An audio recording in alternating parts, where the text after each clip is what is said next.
Hey guys, welcome back to Garden and Grease. Today I need to tackle this massive tomato bed. I've kind of been going lazy gardening intentionally on it just to see the potential that I can get out of it. And I really haven't pruned all that much, just down around the base when they were a little bit younger. But I've let them sucker out in a major way, and I do need to kind of control it more than I have. So let me just kind of show you what we've got going on here. These are pretty darn big. I did start by stringing them up, and then I took on some of them a second string and wrapped around as they were getting bigger. You can kind of see in there, maybe there's strings kind of wrapping them up. But we had some wind. It kind of broke some of these off. See, this one's kind of hanging out. I want to give them just a little bit more support. See how the strings tied up here? I'm going to give them a little more support. And then I have my cherry tomatoes on the side. I've been weaving them up the cattle panel. You can see like back and forth on here. And then when that gets a little bit bigger, I'll feed it back through. I need to work on that a little bit more. But we did have our first cherry tomato I ate, and now I have another one down there that's about ready to go.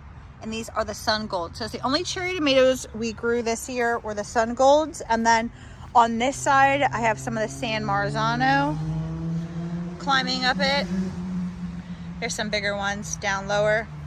There's a ton of San Marzano tomatoes and just coming off these few plants here.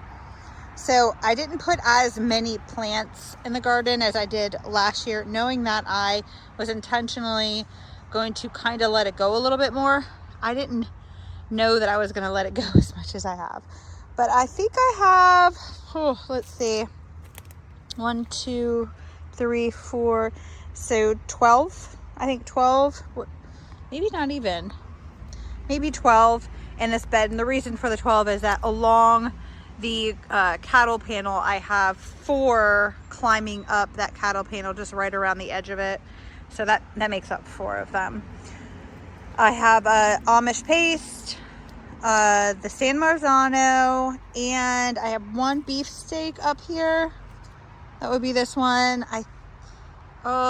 Giant Crimson, I believe. And it does have some tomatoes. They're still little. You can see some tomatoes in there, some more lower down, but it's a bit of a jungle. I'm going to let it stay a jungle, but I'm going to try to help give it a little bit more support and contain it from hanging out and maybe some branches breaking. I'd like to eliminate that. And yes, I know, I look a mess.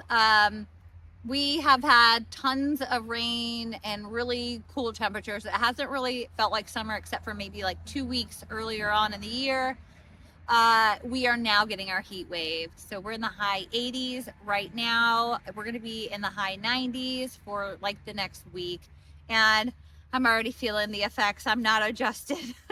But I'm going to kind of do a bit of a Florida weave, which if I was really going to do a Florida weave like wholeheartedly, I would have started much younger with it. This is like a last minute decision to do this. I was kind of hoping I'd be able to keep up with wrapping around the edge and hanging up top, but honestly I haven't really kept up with that very well. For the past few years I've been doing the stringing and like heavy pruning, just 2 liters.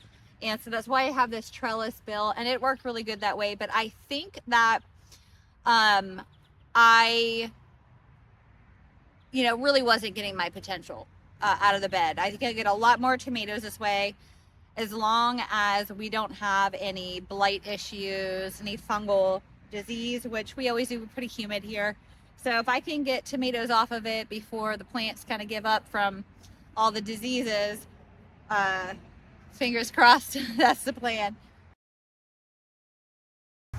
if you don't already have like framework like I have, literally put some posts in the ground, put them in really well, and I would put a brace at the top, because your posts on each end will start to bend inward as you're pulling and putting all this weight on them. So posts in the ground with like either another post or a 2x4 or something secured to the top of those posts, going the length of your bed or your row. Look at that pretty. That's an Amish paste. They're looking good. I mean, for all the rain that we've had, I mean, the plants look really good, which really kind of shocks me. I was really worried with all that rain. All right, so it's still a wild forest, but I'm containing it. And hopefully this will help from any of the limbs breaking off in any wind. I do see some in there that probably aren't gonna make it. They're really wilty, so I'm gonna wait a couple days and cut them before I make the full call on it. But these ones like this, they're gonna end up getting bigger.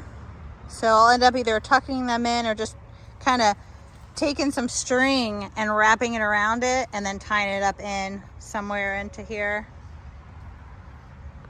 I was going to, like you can see down here where I started to tie them up against the cattle panel. I did it there, or I did it on the inside of that one to direct those same Marzanos to come towards the cattle panel a little bit more.